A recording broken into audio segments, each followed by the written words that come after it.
Permasalahan drainase yang rusak, posyandu lansia hingga krisis banyu barasi Pambandarmasi menjadi keluhan warga. Wayah anggota DPRD Banjarmasin Dedi Supian menerima aspirasi dari warga Wayah Reses di Jalan Simpang Belitung, Kelurahan Kuin Selatan. Usulan warga yang menjadi pokok-pokok pikiran Dewan ini menjadi skala prioritas hingga ditindaklanjuti untuk diperbaiki oleh pemerintah kota.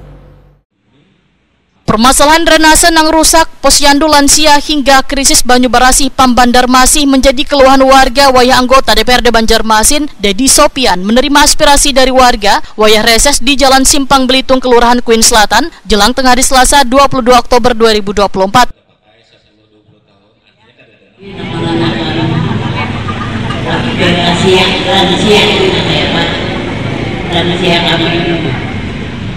Itu aja bahaya kami katakan. Assalamualaikum warahmatullahi wabarakatuh. Kami ke Jawa ke tempat. Jadi kami minta posyandu pada teman banyak sudah minta, sudah lawas pakai.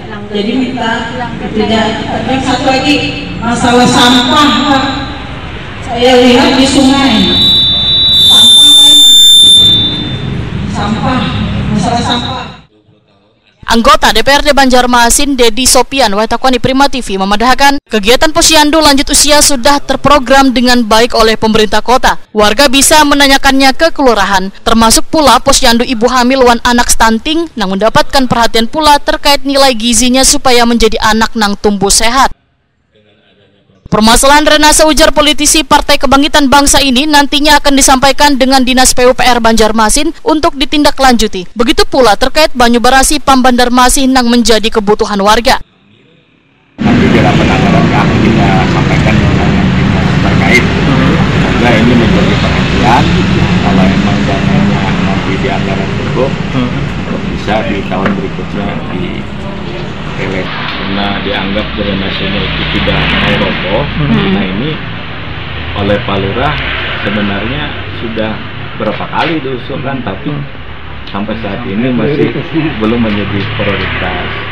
Nah dengan tesis inilah ulun mencoba nanti paling tidak berusaha untuk mengawal.